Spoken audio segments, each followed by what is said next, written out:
है with respect to Python. तो अभी आपको मेरी स्क्रीन नज़र आ रही होगी।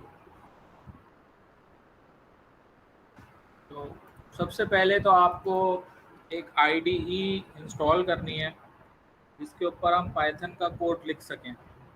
तो उसके लिए आपने गूगल पे जाके लिखना है जनाब पाइचा। सर हमें गूगल कोलैब में जाना है क्या?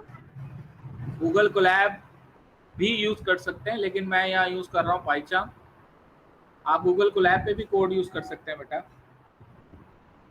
तो फिलहाल जो है वो ओके सर। हम जो कोर्स कंटेंट कवर कर रहे हैं उसके लिए ज़्यादा सूटेबल पाइचार्म है, इसलिए मैं यहाँ पर लिख रहा हूँ पाइचार्म।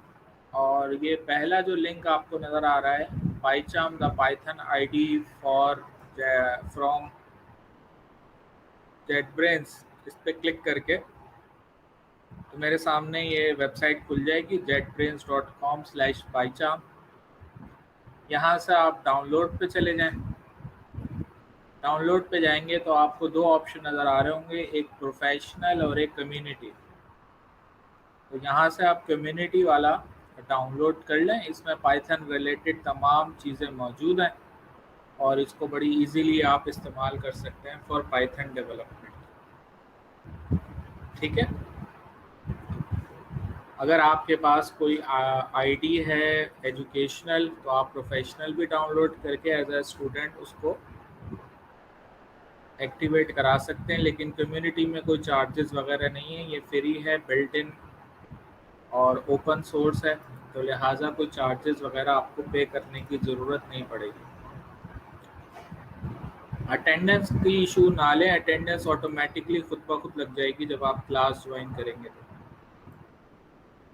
अच्छा, अब बेसिकली ये जो पाइचार्म है ये अगर हमारे पास डाउनलोड होके इंस्टॉल हो जाता है, जैसे कि मेरे पास हुआ हुआ है, तो ज़ाहिर है डेस्कटॉप पे उसका एक आइकन बन जाएगा और फिर उसको जब हम रन करेंगे तो वो रन हो जाएगा। और रन होने के बाद जो सिचुएशन होगी वो एक्चुअली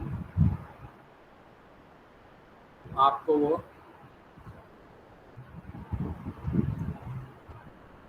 स्क्रीन कुछ इस किस्म की नज़र आएगी जो कि अब मैं आपको दिखा रहा हूँ।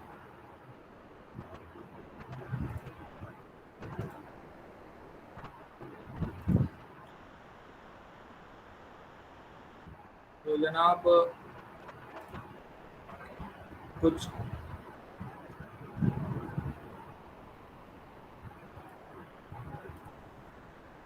ये विंडो आपको नज़र आएगी, वेलकम टू पाइचार्म। और यहाँ से आप एक नया प्रोजेक्ट क्रिएट कर सकते हैं। मैं यहाँ न्यू प्रोजेक्ट पे क्लिक कर रहा हूँ। ये कुछ ऑप्शंस आपको नीचे वाले नज़र नहीं आ रहे होंगे अगर आपने कम्युनिटी कर रखा है तो। सर आपकी स्क्रीन बहरहाल शेयर ये पाइथन। जी बेटा,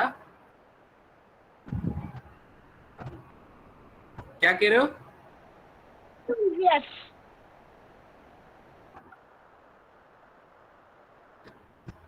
अच्छा, तो बेसिकली यहाँ पर मैं ये कह रहा था कि पाइथन जो है वो आप यहाँ पर आपको कम्युनिटी में भी नज़र आ रहा होगा।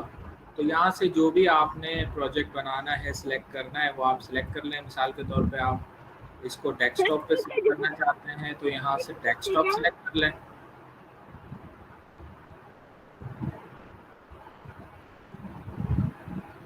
और ये डेस्कटॉप पे के अंदर जनाब मैं लिख देता हूँ पाइथन प्रोजेक्ट्स। अब ये एक फोल्डर बना देगा पाइथन प्रोजेक्ट्स के नाम से। अच्छा, फिर ये कि बाकी इसके अंदर कोई भी चीज़ मैं सिलेक्ट नहीं कर रहा और एज इट इज़ छोड़ के इसको क्रिएट कर लेता हूँ। ये क्या करेगा कि हमारे पास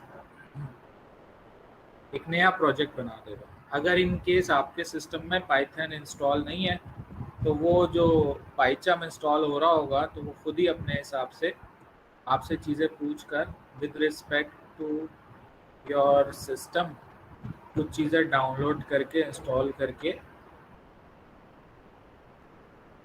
आपके सामने रन कर दें। ठीक है, तो जो आउटपुट नज़र आएगा आपको वो एक्चुअली कुछ इस किस्म का होगा जब पहली दफ़ा आपका प्रोजेक्ट रन होगा। और बिल्कुल ये समझ लें कि एम्प्टी किस्म का एक नया प्रोजेक्ट बना है पाइथन प्रोजेक्ट्स के अंदर। और ये बेसिकली हमारे पूरा पास प्रोजेक्ट एक्सप्लोरर है। इसको मैं मिनिमाइज़ कर देता हूँ। बाकी ये आपके सामने एक सैम्पल पाइथन स्क्रिप्ट है। ये सारा का सारा कोड मैं यहाँ से डिलीट कर देता हूँ। यहाँ पे हम अपना पाइथन का कोड लिखेंगे और उसको रन करेंगे। ठीक है, तो पहला जो स्टेप होगा वो आपके पास यही है कि आपने पाइचार्म को इंस्टॉल करना है। कोई इशू वगैरह आए तो मुझे बता देगा, वैसे कोई इतना बड़ा मसला नहीं है। सिंपली डाउनलोड करना है, इंस्टॉल करना है, बाकी तो इजी है। नेक्स्ट नेक्स्ट नेक्स्ट करके आप इसको चला सकते हैं। अच्छा, आप पाइथन के अंदर बेसिकली पाइथन है क्या, तो पाइथन को समझ लें। पाइथन एक प्रोग्रामिंग लैंग्वेज है और 1991 में ये बनाई गई थी। पाइथन के अंदर हम क्या क्या कर सकते हैं? पाइथन के अंदर हम सॉफ्टवेयर डेवलपमेंट कर सकते हैं।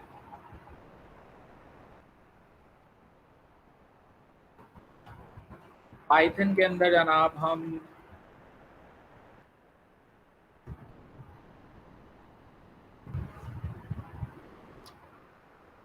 डिफरेंट किस्म के स्क्रिप्ट लिख सकते हैं। पाइथन के अंदर हम मैथमेटिकल प्रॉब्लम्स को सॉल्व कर सकते हैं। पाइथन के अंदर हम आर्टिफिशियल इंटेलिजेंस, मशीन लर्निंग और बहुत सारे ऐसे काम जो कि एक प्रोग्रामिंग लैंग्वेज के थ्रू किए जा सकते हैं, वो हम कर सकते हैं। तो ज़्यादातर जो काम होता है पाइथन को यूज़ करके, वो आप वेब डेवलपमेंट में पाइथन को यूज़ कर लेते हैं। हम इसको जो है वो सॉफ्टवेयर जैसे कि डेस्कटॉप एप्लीकेशन है वहाँ इसको इस्तेमाल कर लेते हैं। डेटाबेस के साथ इंटरेक्ट करने के लिए भी इस्तेमाल होता है। जो बिग डेटा और मैथमेटिकल प्रॉब्लम्स हैं उनको सॉल्व करने के लिए भी इसको इस्तेमाल किया जाता है। और प्रोटोटाइप वगैरह बनाने के लिए भी इसको इस्तेमाल करते हैं। अच्छी चीज़ ये है पाइथन की कि ये तमाम ऑपरेटिंग सिस्टम पे चल जाता है। इसका सिंटैक्स बहुत आसान है, जो कोड लिखना है ना वो बहुत इजी टू अंडरस्टैंड है और बड़े कम लाइन ऑफ कोड में आप अच्छा खासा जो है वो कोड लिख लेते हैं और बहुत इजीली उसको अंडरस्टैंड कर लेते हैं। ठीक है, अब मिसाल के तौर पे मुझे कुछ प्रिंट करवाना है तो मैं सिंपली क्या करूँगा, मैं लिखूँगा जनाब प्रिंट और यहाँ पर इन्वर्टेड कॉमा में मैं लिख सकता हूँ welcome to Python programming language. और इसका मुझे अगर आउटपुट देखना है तो यहाँ देखें सुपर सिंपल रन का ऑप्शन आ रहा है। यहाँ से जाके मैं रन करूँगा तो इसका मुझे आउटपुट नीचे नज़र आ जाएगा, welcome to Python programming language. ठीक है, तो सिंपली आपने प्रिंट लिखा और प्रिंट लिखने के बाद आपने उसका आउटपुट जनरेट कर लिया। बेटा आपका सवाल मुझे समझ नहीं आया, can we use Python in iterations? Loops की बात कर रहे हैं आप?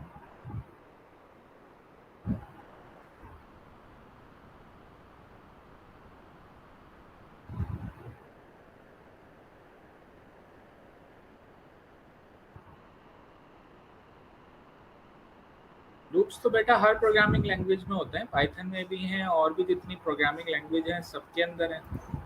तो बगैर लूप्स के प्रोग्रामिंग थोड़ी होती है आजकल।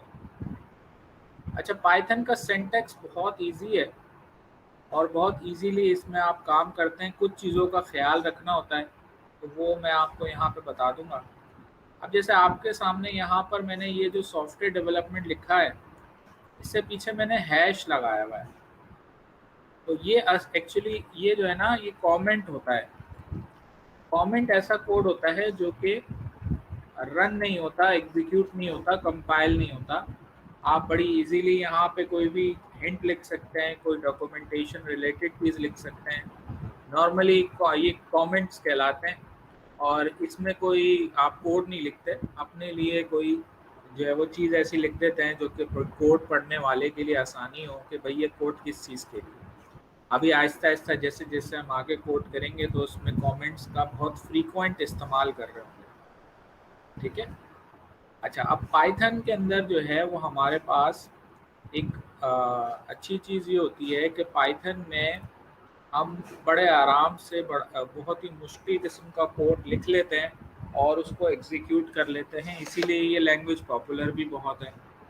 अब मिसाल के तौर पे देखें, अगर मैं यहाँ पे लिखता हूँ प्रिंट और प्रिंट मैंने कर दिया 5, तो क्या प्रिंट होगा भाई? 5 प्रिंट हो जाएगा। ठीक है।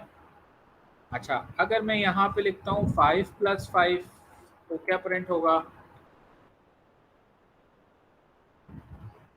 हाँ भाई, क्या प्रिंट होगा?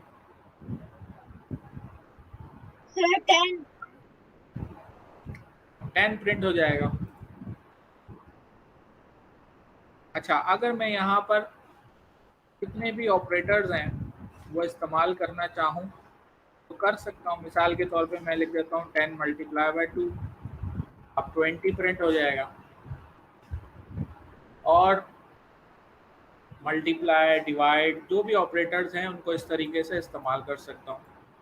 मैं ये भी कर सकता हूँ कि एक वेरिएबल बना सकता हूँ और ये 5 + 5 डायरेक्ट प्रिंट करने के बजाय एक्स में रख दूँ और एक्स को प्रिंट करवा दूँ। तो अब क्या प्रिंट होगा भाई? ये भी 10 प्रिंट होगा। ये एक्चुअली ये जो x है ना, ये x यहाँ पे कहलाता है, x को हम कहते हैं जनाब वेरिएबल, जबकि ये जो इक्वल्स टू है ये कहलाता है एक्चुअली असाइनमेंट ऑपरेटर। और बाकी 5 को हम कहेंगे कांस्टेंट। फिर जो प्लस है ये असल में प्लस ऑपरेटर है और उसके बाद एक और 5 दोबारा से एक कांस्टेंट है। ये पूरी एक स्टेटमेंट है और ये statement from right to left execute होती है, यानी 5 में 5 ऐड होगा और फिर वो x को असाइन हो जाएगा असाइनमेंट ऑपरेटर की वजह से। तो x में वैल्यू आ जाएगी जनाब 10 और वो आप प्रिंट कर देंगे। ठीक है, बात समझ में आ रही है? कोई कंफ्यूजन तो नहीं है भाई किसी को? ठीक है। अच्छा, पाइथन के अंदर एक इंटरेस्टिंग चीज़ ये होती है कि देखिए यहाँ पे मैंने कोई डेटा टाइप वगैरह मेंशन नहीं करी हुई। मिसाल के तौर पे y = अगर मैं यहाँ पर स्ट्रिंग में लिख देता हूँ इसरार अली, तो पाइथन जो है वो खुद ब खुद ही क्या करेगा कि y को एज अ स्ट्रिंग कंसिडर कर लेगा और y में स्ट्रिंग वैल्यू स्टोर हो जाएगी। मैं कहना क्या चाह रहा हूँ, मिसाल के तौर पे अगर मैं लिखूँ x को प्रिंट करवाने के बाद टाइप ऑफ x, तो वो x की टाइप को प्रिंट कर देगा। और नीचे जाके अगर मैं लिखूं टाइप ऑफ y, तो ये y की टाइप को प्रिंट कर देगा। आउटपुट आप चेक करेंगे तो आप देखें कि ये x की क्या टाइप प्रिंट कर रहा है? इंटीजर। इंटीजर एक डेटा टाइप है। इंटीजर से मुराद ये होती है कि ऐसा वेरिएबल जिसमें कोई नंबर स्टोर हो। अच्छा, इसके मुकाबले में जो स्ट्रिंग है या str लिखा हुआ है वो एक्चुअली उसमें आप कोई सेंटेंस, कोई एरे ऑफ कैरेक्टर्स जो है वो बनाकर स्टोर कर सकते हैं और उसको यूज़ कर सकते हैं। ठीक है, तो पाइथन के अंदर अच्छी चीज़ ये है कि आप किसी भी किस्म की वैल्यू लिखें। मिसाल के तौर पे अब मैं एक और वेरिएबल बना रहा हूँ आई के नाम से, और उसमें मैंने लिख दिया 10.5, और फिर मैंने लिखा जनाब प्रिंट टाइप ऑफ आई। अब आप जब इस आई की टाइप देखेंगे तो ये आपको बताएगा फ्लोट। इसका मतलब ये है कि आई के अंदर जो टाइप यूज हुई है वो फ्लोट हुई है, क्योंकि जो वैल्यू इसमें हमने रखी वो क्या रखी, 10.5। लिहाजा पाइथन ने खुद ही इसको अंडरस्टैंड कर लिया कि ये एक फ्लोट वेरिएबल है। मेरी बात समझ में आ रही है?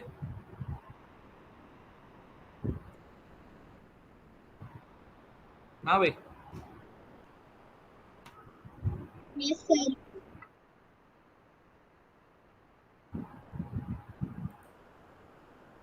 अच्छा जी। तो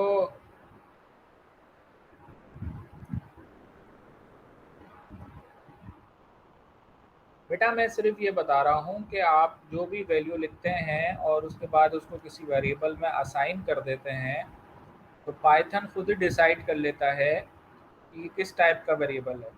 हमारे पास 3 तरह की डेटा टाइप्स होती हैं। या तो हम वैल्यू स्टोर करते हैं किसी वेरिएबल के अंदर नंबर्स की फॉर्म में। नंबर्स 2 तरह के होते हैं, या तो वो इंटीजर हो सकते हैं या वो फ्लोट हो सकते हैं। जैसे पॉइंट में जो नंबर हैं वो फ्लोट होंगे, जो पॉइंट्स में नहीं है वो एक्चुअली इंटीजर होंगे, और जो इस तरह कैरेक्टर्स लिखे हुए हैं लंबे चौड़े इन्वर्टेड कॉमास में या सिंगल कोट्स में, वो एक्चुअली आपके पास स्ट्रिंग डेटा टाइप कंसिडर किए जाते हैं पाइथन के अंदर। समझ में आ रही बात?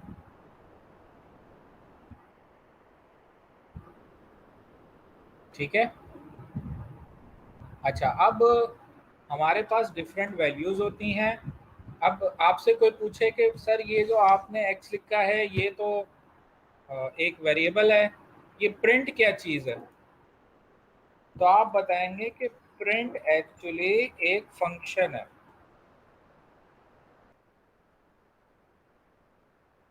और ये बिल्ट इन फंक्शन है, इसका काम ये होता है कि इसको जो भी वैल्यू दी जाए उसको प्रिंट कर देता है। बिल्कुल इसी तरीके से ये जो प्रिंट के अंदर मैंने टाइप लिखा हुआ है, तो टाइप खुद एक फंक्शन है।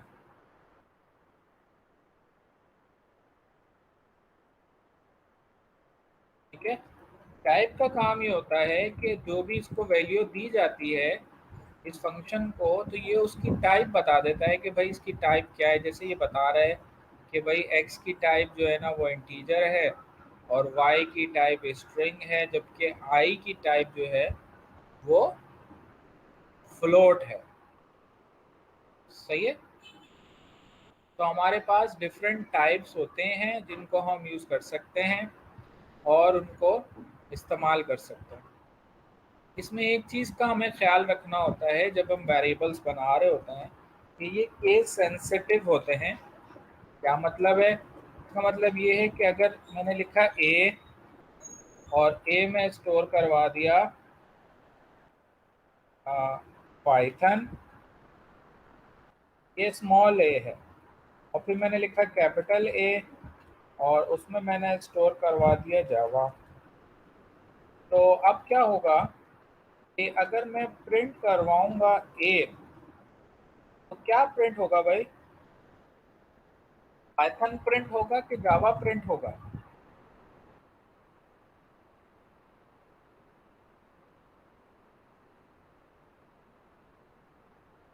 तो आप देख सकते हैं कि पाइथन प्रिंट हो रहा है। इसका मतलब स्मॉल ए और कैपिटल ए एक्चुअली दो अलग अलग वेरिएबल्स हैं। कैपिटल ए वेरिएबल में जावा स्टोर है, जबकि स्मॉल ए के अंदर पाइथन वैल्यू मौजूद है। अलबत्ता दोनों की टाइप सेम है, और दोनों की टाइप क्या है जनाब? दोनों की टाइप है str, यानी कि स्ट्रिंग। सही है। पाइथन के अंदर जब हम कोई भी वेरिएबल बना रहे होते हैं तो उसके कुछ रूल्स हैं। वो रूल्स क्या हैं? वो रूल्स ये हैं कि जो वेरिएबल होना चाहिए ना, वो किसी लेटर या अंडरस्कोर से स्टार्ट होना चाहिए। नंबर से स्टार्ट नहीं हो सकता वेरिएबल। जैसे मैंने मिसाल के तौर पे एक वेरिएबल बनाया वी स्पीड के नाम से, और स्पीड में कोई वैल्यू स्टोर कर ली 30.8। अच्छा, अब ये वेरिएबल बन गया। मैं चाहूँ तो इसको अंडरस्कोर स्पीड भी बना सकता हूँ, अलाउड है। लेकिन अगर मैं यहाँ पर 1 लिखूँ तो एरर आ जाएगा, क्योंकि वेरिएबल के नाम में स्टार्ट में क्या नहीं आ सकता जनाब, नंबर नहीं आ सकता। ठीक है।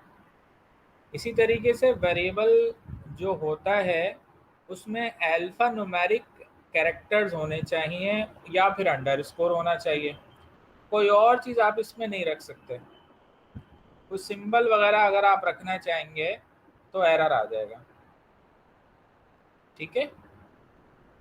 यानी from capital A to capital Z and small A to small Z and 0 to 9। अब जैसे मिसाल के तौर पे मैं यहाँ पे लिखना चाहूँ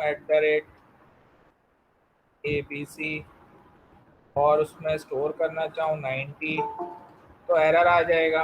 अब एरर क्यों आ रहा है? एरर इसलिए आ रहा है क्योंकि मेरा जो वेरिएबल है उस वेरिएबल के अंदर मैंने नाम में @ का इस्तेमाल कर लिया है। लिहाजा आपको यहाँ से हटाना होगा और यहाँ से 1 हटाना होगा, तो आपका वेरिएबल बन जाएगा। ठीक है। अच्छा, फिर इसी तरीके से जो वेरिएबल नेम होते हैं वो केस सेंसिटिव होते हैं, ये मैं आपको पहले ही डिस्कस कर चुका हूँ। अब जब हम वेरिएबल बना रहे होते हैं ना, तो उसमें हमारे पास डिफरेंट अप्रोचेज होती हैं, जो कि रूल तो नहीं है लेकिन ये स्टैंडर्ड प्रोग्रामिंग प्रैक्टिसेस हैं जो कि हम इस्तेमाल कर सकते हैं। मिसाल के तौर पे आप वेरिएबल अगर इस तरीके से बनाएं कि भाई आप लिखें माई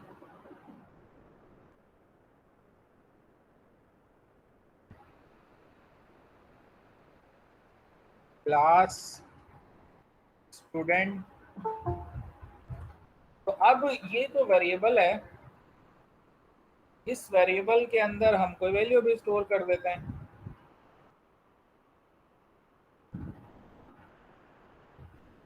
इस वेरिएबल के नाम में अगर आप नोट करें तो एक ख़ास चीज़ ये है कि जो स्मॉल पहला जो करेक्टर है वो स्मॉल है, बाकी जैसे ही कोई लफ्ज़ चेंज हो रहा है ना तो मैं कैपिटल से स्टार्ट कर रहा हूँ।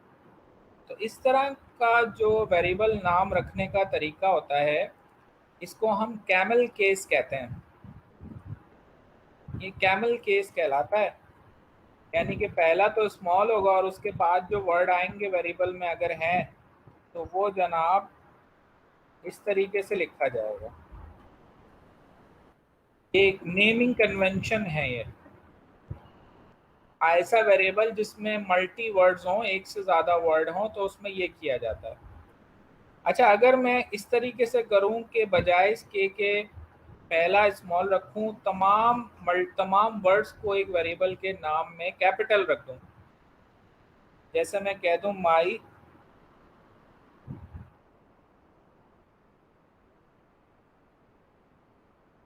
फ्रेंड्स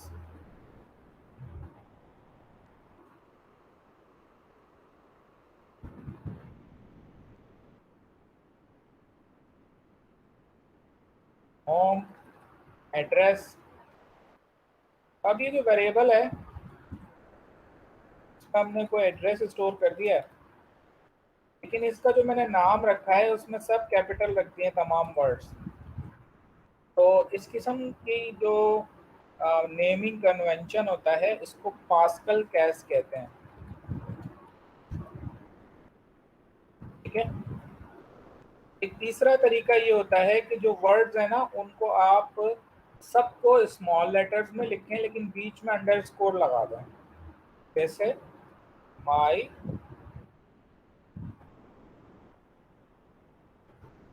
फैमिली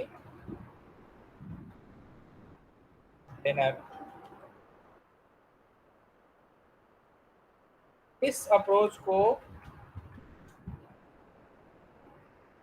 स्नेक केस कहा जाता है। समझ में आ रही मेरी बात? ठीक है, तो अब बेसिकली यहाँ पर हमारे पास कैमल केस भी यूज हो सकता है, पास्कल केस भी यूज कर सकते हैं, स्नेक केस भी यूज कर सकते हैं। हम इस क्लास के अंदर वेरिएबल्स के लिए कैमल केस यूज करेंगे।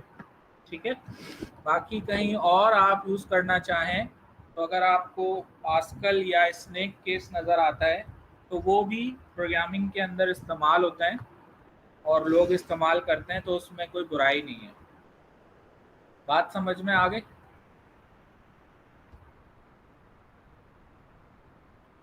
ये बेटा स्टैंडर्ड्स हैं। जैसे आप मिसाल के तौर पे कहीं बैठे हुए हैं तो लोग आपसे कहते हैं कि बेटा अदब से बैठो, आंखें नीची करो, ज़मीन पे नहीं बैठो। इसी तरीके से ये प्रोग्रामिंग के आदाब हैं। बात आ गई समझ में?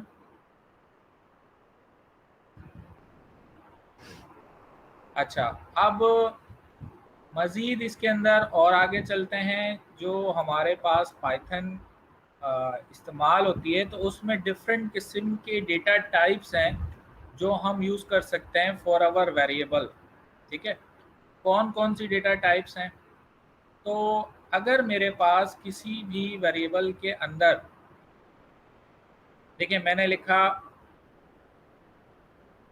x और x में मैंने स्टोर करवा दिया हेलो वर्ल्ड, तो इसकी डेटा टाइप होगी, अगर इसको मैं प्रिंट करवा के देखूं तो क्या होगी भाई इसकी डेटा टाइप?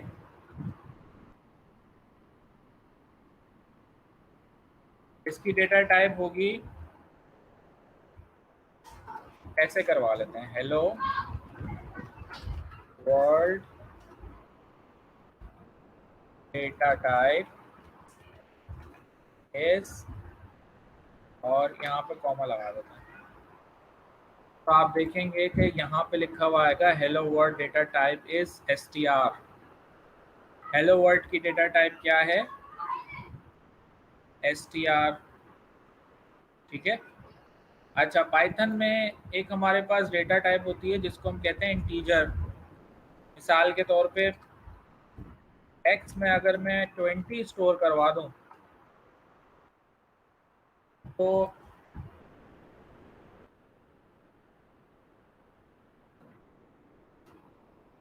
यही लाइन अगर मैं कॉपी पेस्ट करके नीचे लिख देता हूं, अब आप देखेंगे कि पहले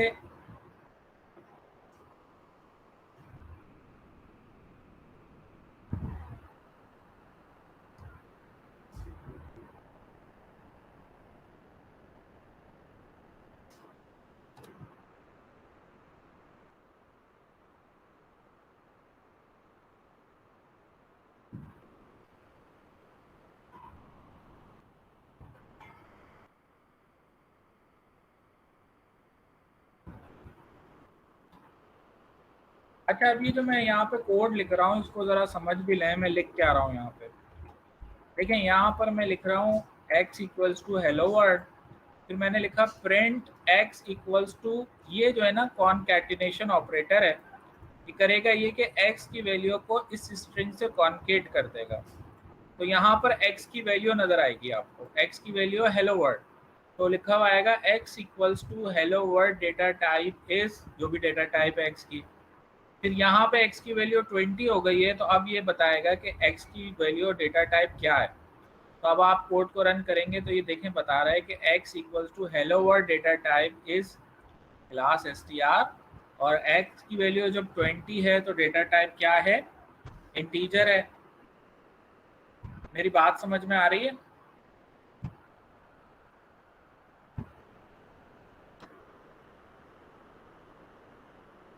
हाँ भाई, कोई कंफ्यूजन तो नहीं है? अच्छा, यहीं पे मैं थोड़ा सा चेंज करूं और 20 के बजाय यहाँ पे कर दूं 20.5, तो अब x की वैल्यू इंटीजर और स्ट्रिंग नहीं बल्कि हो जाएगी फ्लोट। ये कहलाती है फ्लोट डेटा टाइप।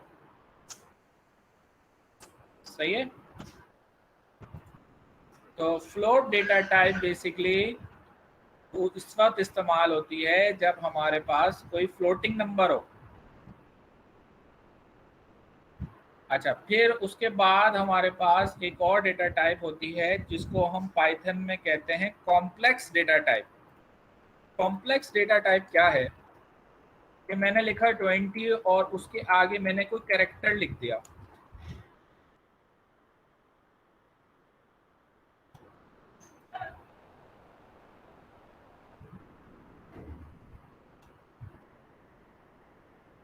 तो इस किस्म का जो वेरिएबल होता है वो बड़ा परेशान होता है पाइथन उससे।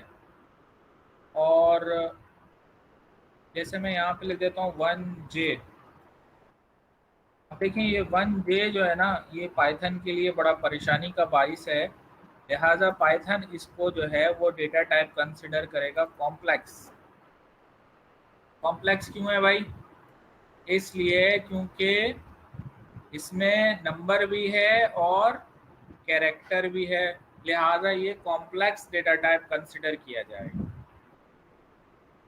अच्छा, फिर हमारे पास अगर हम वेरिएबल्स को कॉमा सेपरेटेड करके स्क्वायर ब्रैकेट में लिखें तो वो पाइथन में कहलाती है लिस्ट। अब ये आगे जाके हम पढ़ेंगे, सिर्फ अभी समझाने के लिए बता रहा हूँ कि कौन कौन सी डेटा टाइप्स होती हैं। देखें, स्क्वायर ब्रैकेट्स, फिर उनके अंदर मैंने मिसाल के तौर पे लिख दिया apples, comma bananas, comma grapes. अब ये तीन वैल्यूज मैंने बना दी, तो तीनों एक्स में स्टोर हो रहा है। तो अब एक्स की जो डेटा टाइप है वो लिस्ट है। ये एक एक्चुअली क्या है जनाब? लिस्ट है। मेरी बात समझ में आ रही है? Yes sir. अच्छा, इसी तरीके से अगर मैं ये करूं कि ये स्क्वायर ब्रैकेट्स की जगह स्मॉल ब्रैकेट्स इस्तेमाल कर लूं तो वो डेटा टाइप चेंज हो जाती है और उसको हम कहते हैं टपल। ये टपल डेटा टाइप होती है। ये होती क्या है ये आगे जाके हम पढ़ेंगे, अभी सिर्फ आप समझ लें कि ये एक डेटा टाइप होती है और उसमें वैल्यूज हम स्मॉल ब्रैकेट्स में इस्तेमाल करते हैं। एक और भी डेटा टाइप होती है हमारे पास जिसको हम कहते हैं रेंज डेटा टाइप। ये रेंज फंक्शन से हासिल होती है। अब एक्स की डेटा टाइप आपको रेंज बताई जाएगी, ठीक है? अच्छा, अगर मैं नेम वैल्यू पेयर दूं, नेम वैल्यू पेयर किस तरीके से दिया जाता है? देखिए, मैं कहता हूं जनाब, लगाऊंगा मैं करली ब्रैकेट्स, करली ब्रैकेट्स के अंदर इन्वर्टेड कॉमा में आ जाएगा नेम और फिर इन्वर्ट कॉमा करके कोलन करके उसकी वैल्यू।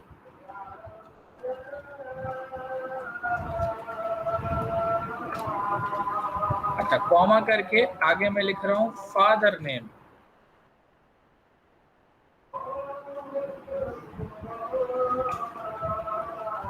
परेशान मत होइएगा, ये बस डेटा टाइप समझा रहा हूं आपको। तो इस तरह की जो डेटा टाइप होती है वो कहलाती है डिक्शनरी। समझ में आ रही मेरी बात? ये डिक्शनरी है, इसमें नेम वैल्यू पेयर है। ये नेम है, ये उसकी वैल्यू है, ये नेम है, ये उसकी वैल्यू है। ये डिक्शनरी डेटा टाइप कहलाती है। अच्छा, इसी तरीके से हमारे पास एक डेटा टाइप होती है जिसको हम सेट कहते हैं पाइथन में। यानी जैसे ये था ना, यहाँ पे क्या था कि आपने स्मॉल ब्रैकेट्स यूज किए थे, अगर मैं यहाँ करली ब्रैकेट कर लूँ तो फिर ये सेट कहलाता है। ये भी एक डेटा टाइप है जो पाइथन में इस्तेमाल होती है। अच्छा, फिर हमारे पास एक डेटा टाइप होती है जिसको हम कहते हैं बूलियन। बूलियन डेटा टाइप क्या है कि अगर मैं इसमें इस्तेमाल करूं ट्रू और फॉल्स, तो जनाब उससे फिर जो डेटा टाइप बनती है वो कहलाती है बूलियन ट्रू। ट्रू या फॉल्स स्टोर करने पे टाइप इसकी बूलियन होगी। सही है। अच्छा, इसी तरीके से अगर मैं डेटा टाइप इस तरीके की करूं कि उसमें एक्चुअली मेरे पास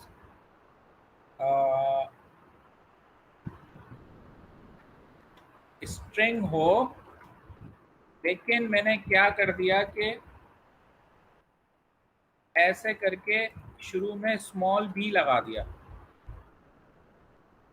तो इसको पाइथन बाइट्स डेटा टाइप में कंसीडर करता है, इसको बाइट्स कहता है।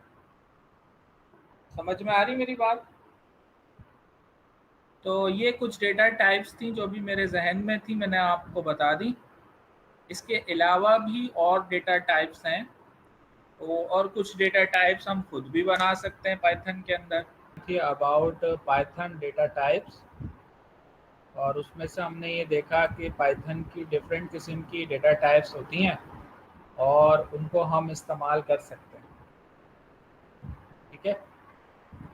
अच्छा, अब ये जो डेटा टाइप डिटरमाइन करता है पाइथन, वो खुद कर लेता है और हमें कोई अलग से डेटा टाइप बताने की ज़रूरत नहीं होती। ठीक है। और उसमें ज़्यादा हमें परेशान भी होने की ज़रूरत नहीं होती। पाइथन खुद ही डिसाइड कर लेता है कि भाई ये वैल्यू इस तरह के डेटा टाइप में जानी चाहिए, लिहाजा वो खुद ही स्पेसिफिक टाइप डिटरमाइन कर लेता है। लेकिन अगर हमें किसी वैल्यू को किसी ऐसी डेटा टाइप में ट्रांसफ़र करवाना हो तो फिर हम कैसे करेंगे? अच्छा, अब देखिए इतना सारा कोड है, अब इस सब को कमेंट करना है तो एक एक लाइन पे जाके हैश लिखने की ज़रूरत नहीं है। आप ये करें कि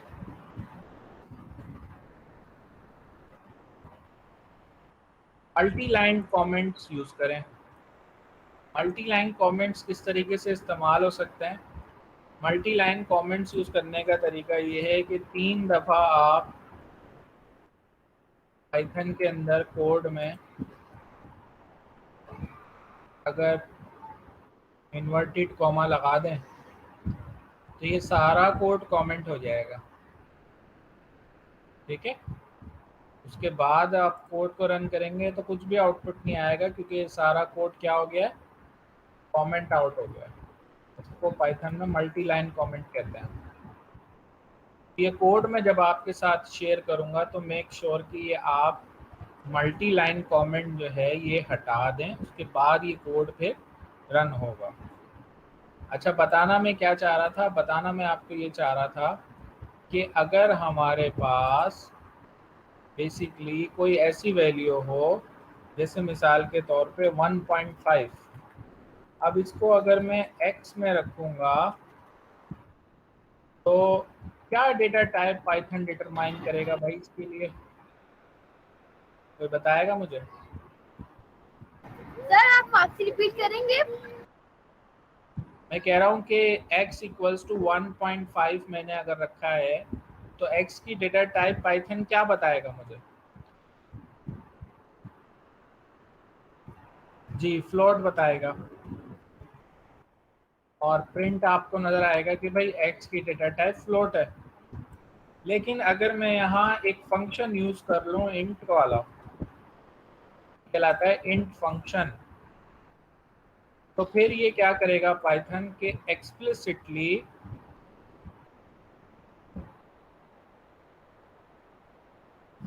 एक्सप्लिसिटली ये जो 1.5 है इसको इंटीजर में कन्वर्ट कर देगा। और अब आप अगर इसकी डेटा टाइप देखेंगे तो ये इंट करेगा। लेकिन अगर आप यहाँ पे एक और चीज़ नोट करें, वो ये कि x में अब वैल्यू क्या है, तो x में अब वैल्यू 1 है, इसलिए कि इंटीजर के अंदर फ्रैक्शन नंबर स्टोर नहीं हो सकते, तो इसने इसको 1 में इंटीजर में कन्वर्ट तो कर दिया, लेकिन इसमें जो 0.5 है वो लॉस्ट हो गया, अब x में 1 स्टोर है। समझ में आ रही मेरी बात? अच्छा, इसी तरीके से अगर मिसाल के तौर पे मेरे पास वैल्यू होती 1 और कन्वर्ट में करवा दूं उसे फ्लोट में, तो आप देखेंगे कि वो फ्लोट में कन्वर्ट तो कर देगा लेकिन वैल्यू होगी 1.0। मेरी बात समझ में आ रही है? तो ये जो इंटीजर फंक्शन है ये कहलाती है कास्टिंग।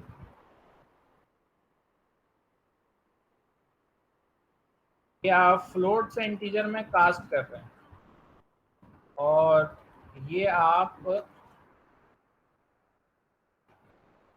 फ्लोट में कास्ट कर रहे हैं फ्रॉम इंटीजर। सही है? बिल्कुल ऐसे ही आप किसी भी वैल्यू को स्ट्रिंग में भी कास्ट कर सकते हैं। मिसाल के तौर पे मैं यहाँ पे लिखता हूँ 1। अब अगर आप डेटा टाइप चेक करेंगे x की तो वो आपको बताएगा कि str है। अब ये 1 जो है ना वो एक्चुअली एक स्ट्रिंग है, ठीक है? क्योंकि अगर मिसाल के तौर पे मैं करूँ ये कि x जो है वो इस तरीके से लिख दूँ x equals to x plus x, तो आप देखेंगे कि x की वैल्यू हो गई 1 क्योंकि ये स्ट्रिंग है तो ये अपेंड हो गया। अगर ये इंटीजर होता तो 1 + 1 2 हो जाता। मेरी बात समझ में आ रही है?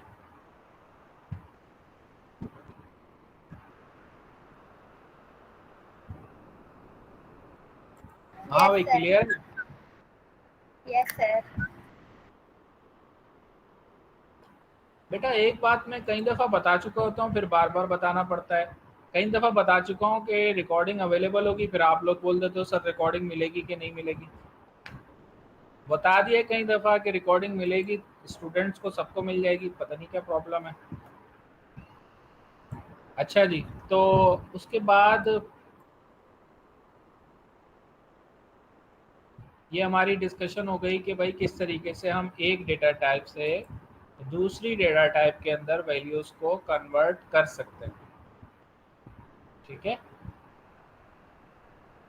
अच्छा, अब ये जो डेटा टाइप्स हैं इसमें इंटीजर और फ्लोट तो हमें समझ में आते हैं। ये स्ट्रिंग क्या चीज़ है? मिसाल के तौर पे मैं एक वेरिएबल बनाता हूँ नेम, और नेम में स्टोर करवा लेता हूँ इसरार। मैंने एक स्ट्रिंग बना के उसमें वैल्यू स्टोर करवा ली। अब अगर मैं प्रिंट करवाऊँगा नेम को तो आप कहेंगे सर इसरार अली प्रिंट हो जाएगा, और इसरार अली यहाँ प्रिंट हो रहा है। लेकिन अगर मैं ऐसे कर दूँ नेम 0 तो फिर ये प्रिंट करेगा एक्चुअली आई,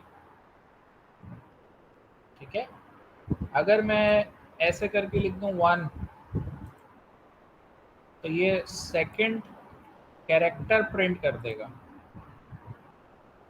इसी तरीके से अगर मैं यहाँ पर 2 लिख दूँ तो ये थर्ड कैरेक्टर प्रिंट कर देगा। अगर मैं यहाँ पर 10 लिख दूँ तो ये 10th कैरेक्टर प्रिंट कर देगा। अच्छा, 10th का मसला ये है कि ये 10 तो इसमें है ही नहीं, 0 1 2 3 4 5 6 7 8, ये 0 to 8 जा रहा है। तो लिहाजा देखिए जब मैं 10 कर रहा हूँ तो ये एक एरर दे रहा है, और वो एरर है string index out of range error. ये तो मैं 0 से लेके 8 तक प्रिंट करवा सकता हूँ, वहाँ तक कोई मसला नहीं आएगा। जैसे ही मैं 9 पे जाऊँगा तो एरर आ जाएगा, क्योंकि मेरा जो स्ट्रिंग है उसमें इतने ही कैरेक्टर्स हैं। तो स्क्वायर ब्रैकेट की मदद से आप इसको, जो ये 0 से लेके 8 तक है ना, ये कहलाता है इंडेक्स। तो हम कहेंगे कि नेम वेरिएबल के 8 इंडेक्स पे आई मौजूद है। स्पेस की जगह स्पेस प्रिंट होगा बेटा। अगर आप यहाँ पे 5 प्रिंट करवाएंगे तो 5 की जगह स्पेस प्रिंट होगा। ये स्पेस प्रिंट हुआ है। स्पेस भी एक कैरेक्टर ही होता है ना, जिस तरह ए एक कैरेक्टर है इसी तरह स्पेस भी एक कैरेक्टर ही है। अच्छा जी, तो ये हमारे पास बेसिकली इस तरीके से आप एक एक कैरेक्टर प्रिंट करवा सकते हैं। आप चाहें तो स्ट्रिंग जो है उसकी लेंथ भी प्रिंट करवा सकते हैं कि भाई इसके अंदर इसकी लेंथ क्या है। उसके लिए आप एक फंक्शन यूज करते हैं, इसका नाम है लेंथ। और अगर उसमें आप नेम भिजवा दें तो ये आपको इसकी लेंथ भिजवा देता है। वो आप किसी वेरिएबल में भी स्टोर करवा सकते हैं या डायरेक्ट प्रिंट भी करवा सकते हैं। तो आप देखेंगे कि ये आपको इसकी लेंथ बता रहा है कि इसकी लेंथ 9 है, जो कि एक्चुअली फ्रॉम 0 to 8 है। तो 0 to 8 टोटल मिला के ये 9 हो गई। बात समझ में आ रही है? तो लिहाजा नेम की लेंथ यहाँ पर 9 है। ठीक है, आप चाहें तो इस लेंथ के फंक्शन को यूज करके ये डिटेक्ट कर सकते हैं कि भाई कितनी लेंथ है किसी भी स्ट्रिंग के अंदर। ठीक है। अच्छा, फिर स्ट्रिंग के अंदर और भी आप चीज़ें यूज़ कर सकते हैं लेंथ के फंक्शन के अलावा। जैसे मिसाल के तौर पे अब हम यहाँ पे एक स्ट्रिंग लिखते हैं। हमने लिखा भाई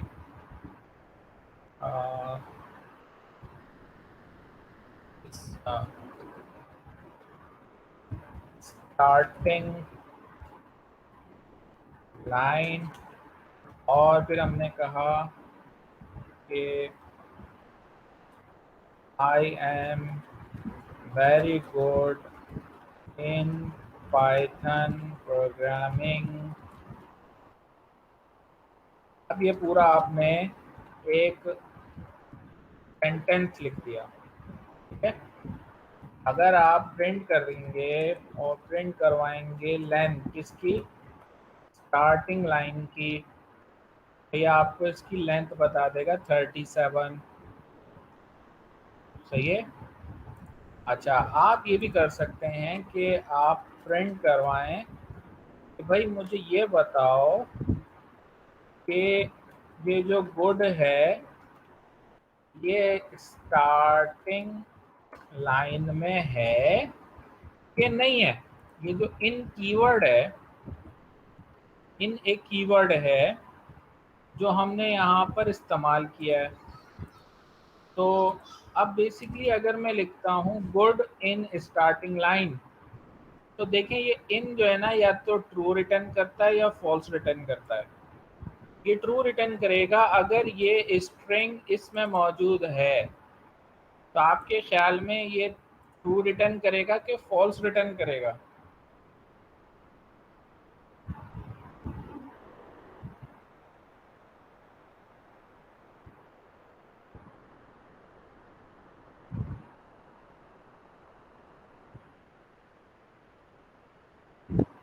हाँ भाई, क्या गुड स्टार्टिंग लाइन में है?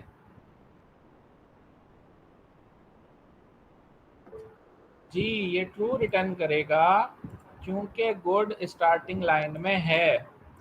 लेकिन अगर मैं यहाँ पे लिख दूँ बैड, तो इसके अंदर बैड नामी कोई लफ्ज नहीं है, लिहाजा यहाँ पर फॉल्स आ जाएगा। ठीक है। तो आप इन कीवर्ड को इस तरीके से इस्तेमाल कर सकते हैं और वो कंडीशंस के अंदर इस्तेमाल हो जाता है। अच्छा, नॉट इन भी कर सकते हैं, यानी आप ये भी कर सकते हैं bad not in. Not in का मतलब है कि नहीं है तो ट्रू रिटर्न करना है। तो अब बैड पे ये ट्रू रिटर्न करेगा और गुड पे ये फॉल्स रिटर्न करेगा। बात समझ में आ रही है? ठीक है, तो आगे जाकर हम इफ की कंडीशन में और फॉर लूप्स वगैरह में ये इन और नॉट इन वगैरह को इस्तेमाल कर रहे होंगे, तो इसको ज़रा ध्यान में रखिएगा।